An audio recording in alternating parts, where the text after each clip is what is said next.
Assalomu alaykum aziz podpischiklarim. Bugun biz sizlar bilan oddiy yosh qizlarimiz kiyadigan ishtonni bichishni o'rganamiz. Ya'ni adabiycha tilda lozimni bichishni o'rganamiz.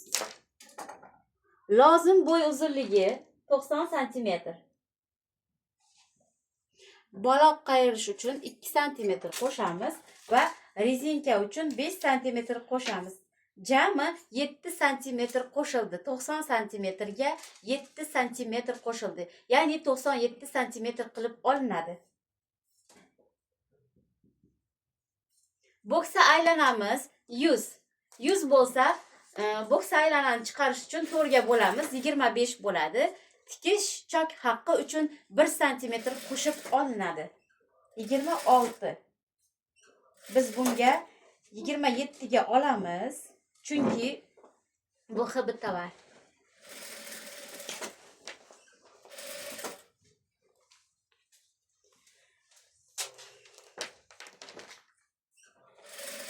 O'gacha rezinkamiz 4 cm bo'lgani uchun 34 cm tushiriladi.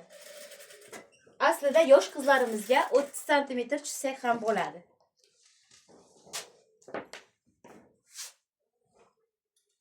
To'rt cm tushiriladi.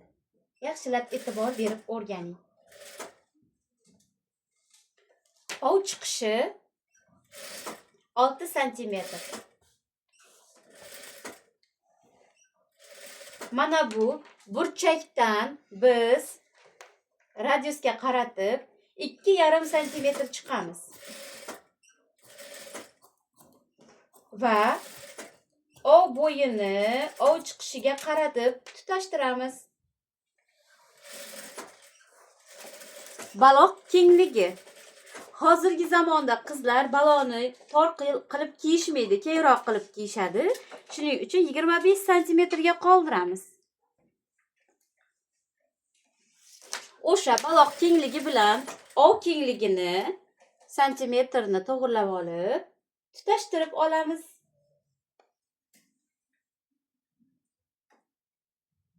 Oraliq 62 cm. 62 ni 2 ga bo'lamiz. 31 cm. Markazni topib belgilaymiz. 31 cm. 31 cm dan ichkariga qarab 1,5 cm belgilab olamiz. Va ovga qarab 1,5 cm ga chizamiz.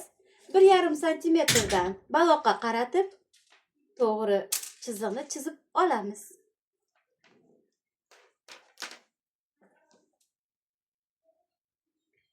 Sizlarga ko'rinyaptimi?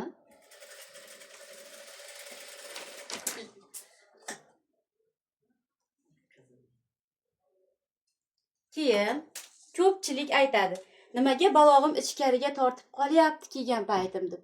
Bunday tortib qolmasligi uchun biz ishtonni buyoq chekka qismidan, tepa tarafidan 2,5 cm o'yib olib tashlaymiz. Mana 2,5 cm o'yib olib tashlaymiz.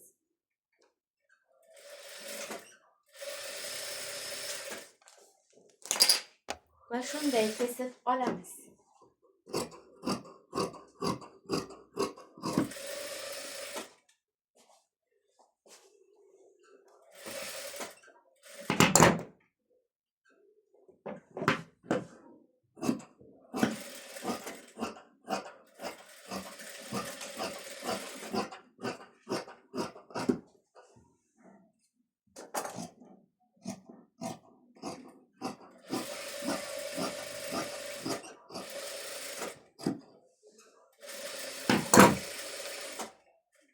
Mana azizlarim kesib oldik.